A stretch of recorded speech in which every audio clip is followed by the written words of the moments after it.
Bueno, lehenengo eta behin jakin behar duguna da, oi edo hortzoi osasuntxu batek ez da dela odoletan eitzen. Odol jario bat dakaun momentutik badao zerbait guztiz ondo ez dagoana. Horren larritasunan arabera aukiko duguna da gingibitis bat edo periodontitis bat. Gingibitisa da sendatu leiken inflamazio bat. Hau da, oiek odoldu itzen dabe, egun bat edo bi, eta gero odoltziari lagatzen dutxe. Bestalde, oiek odoletan behin da berriz, oso kolore gorri, haunditxu, eta satar baldin badare hori periodontitis bada. Hor ez da oia bakarrik, baizik eta ezurra, eta hortza ezurrera lotzen daben ligamentua ere deusesten dau. Eta hori dentista batek ikusi biharra dauka.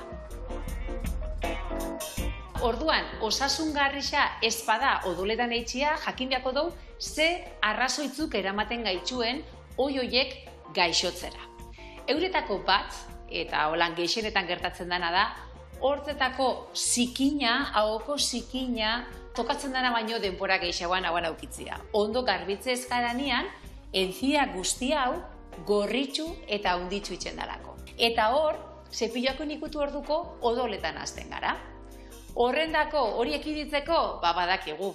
Zikinak endu, arixa erabili, hilo dentala ondo garbitzeko, eta zepilaua oso suabe eta goxoein odolakin bildurtu gabe. Odola botatzen dugulako garbitze espaldin badouz, gero eta zikin gehiago aukiko, eta periodontitis hori gogoratu aukiko dugula. Eta hor ja oso arriskutsu bihurtzen da kontua. Askotan ikusten duen beste arrazoi bat, erretzaileena da. Erretzaileak tabakuak berak dauzkan kimiko, metal eta keiek asko haunditzen eta inflamatzen dabe enzia. Akaso ez dabe asko odolduko, baina enzia hori guztiz kaltetuta dao. Baperrak ere ez di aukera bat. Hortan, kalte berdinak eitzen dutxez entziei. Gainera, askotan ukitzen ditue zapore desberdinak eta horiek akaso zentzientzat, baina txantxar pilo bat sortzen dituen. Beste alde batetik, gauza garrantzitsua da jakitzia, emakumion estrogeno eta progesteronak, hau da, hormonak oso lotuta darela gingibitisa edo enzien haunditze eta beraz odoltze horrekin.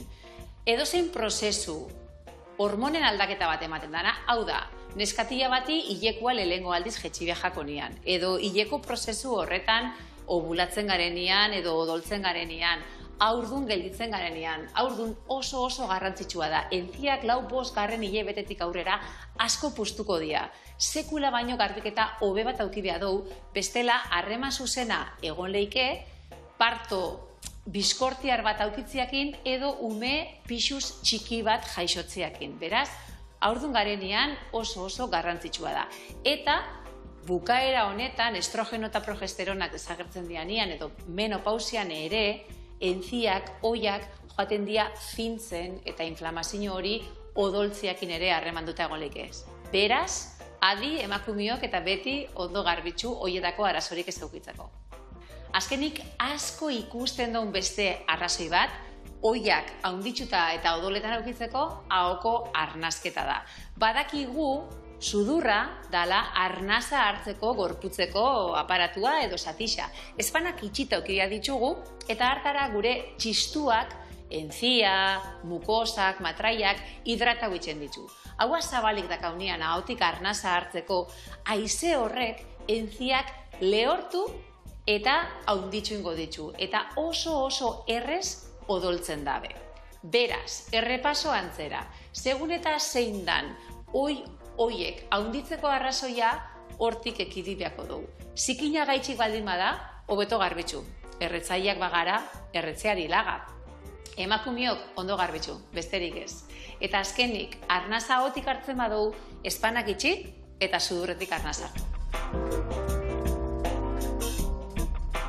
Bona Josebana familia, espero dut nire aholkuak interesgarriak izango ziala eta hurrengo baten gehiago.